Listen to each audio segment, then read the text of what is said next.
जब भी हम भारत की आज़ादी की बात करते हैं तो हम भगत सिंह, चंद्रशेखर आज़ाद और रानी लक्ष्मीबाई का नाम लेते हैं।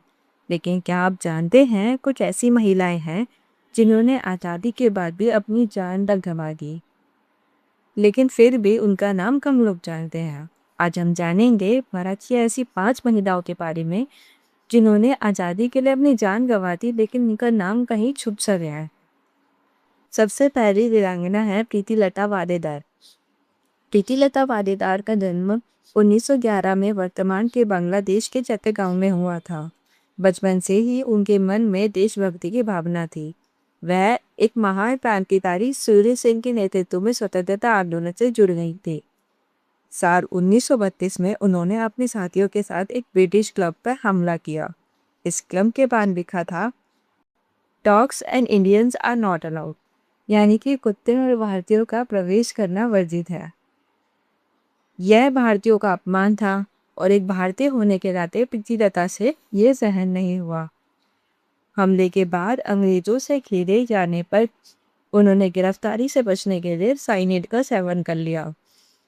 सिर्फ 21 वर्ष की आयु में उन्होंने देश के लिए अपने प्राणों का बलिदान दे दिया और भारतीय स्वतंत्रता संग्राम के अमर वीरांगनाओं में अपना नाम दर्ज कर लिया। दोस्तों, आज़ादी की लड़ाई सिर्फ एक शहर या एक क्षेत्र तक सीमित नहीं है। देश के दूसरे कोने में से एक 17 साल की लड़की भी अंग्रेजों को चुनौती देने के लिए तैयार खड़ी है। ये कहानी है कनकलता बरुआ की। कनकलता बरुआ का जन्म 1924 में असम में हुआ।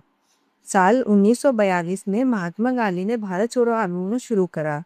तब कनकलता ही इस आंदोलन का हिस्सा बनी। 20 सितंबर 1942 में उन्होंने तिरंगा हाथ में लेकर एक जुलूस का नेतृत्व किया। अंग्रेज पुलिस ने उन्हें चेतावनी दी कि अगर वह आगे बढ़ेगी तो गोली चला दी जाएगी, लेकिन कनकलता बरुआ रुकी नहीं। उन्होंने तिरंगा मजबूती से थामे रखा और आगे बढ़ती रही। कुछ क्षणों के बाद अंग्रेज पुलिस ने गोली चला दी। सिर्फ 17 वर्ष की आयु में कनकलता बरुआ देश के लिए शहीद हो गए, लेकिन आखिरी सांस तक उन्होंने तिरंगे को छुपने नहीं दिया। 17 साल की कनकलता बरुआ की शहादत पूरे असम को झंझोर दिया। लेकिन सोचिए, अगर एक तरफ 17 साल की लड़की आज़ादी के लिए अपनी जान दे सकती है, तो दूसरी तरफ 73 साल की बुजुर्ग महिला भी अंग्रेजों के सामने सीना तान कर खड़ी हो सकती है। उनका नाम है मातंगिनी हजारा। मातंगिनी हजारा का जन्म 1817 में बंगाल में हुआ था। लोग उन्हें प्यार से गांधी कुई या बुद्धि गांधी भी कहते थे। 1942 में जब भारत छोड़ो आंदोलन के दौरान हजारों लोग संगठित किए गए अंग्रेजों के खिलाफ प्रदर्शन करने के लिए। अंग्रेज पुलिस ने भीड़ को रोकने के लिए गोलियां चलाई।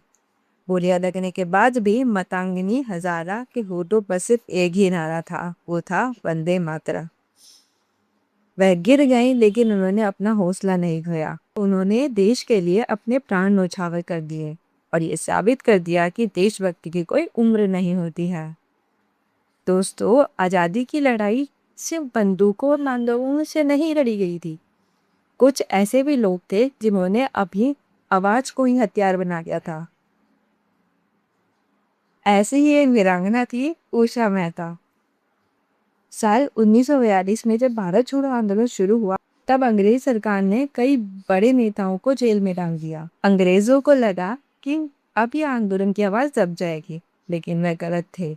उषा मेहता ने एक गुप्त रेडियो स्टेशन शुरू किया, जिसे कांग्रेस रेडियो कहा जाता था। रेडियो के माध्यम से आज़ादी की खबरें, नेताओं के संदेश और आंदोलन की जानकारी पूरे देश तक पहुंचाई जाती थी।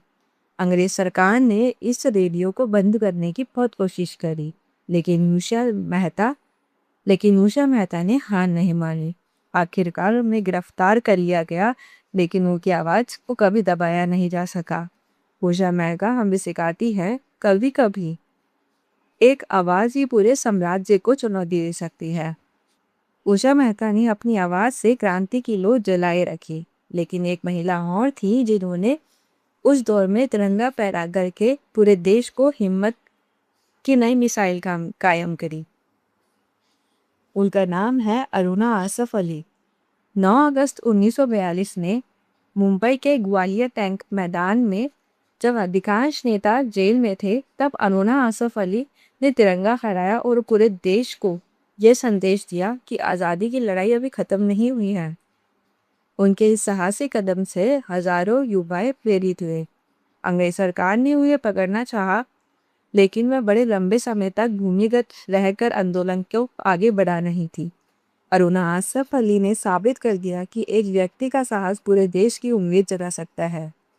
प्रीति लता वाडेदार, कनक लता बरुआ, मतांगिनी हजारा, उषा मेहता और अरुणा आसफ अली, ये सिर्फ 5 नाम ही नहीं, बल्कि ऐसे कुछ और नाम जिन्होंने अपने साहस, त्याग, देशभक्ति की मसाइल कायम करी, जिसकी बदौलत आज हम आज़ाद भारत में सांस ले रहे हैं। दुर्भाग्य से इतिहास की कई किताबों में इनका नाम का जिक्र कहीं नहीं है, लेकिन इनकी कहानियां हमें याद दिलाती हैं कि आज़ादी सिर्फ कुछ लोगों की नहीं, बल्कि हजारों अनसुने नायक नायिकाओं की देन है।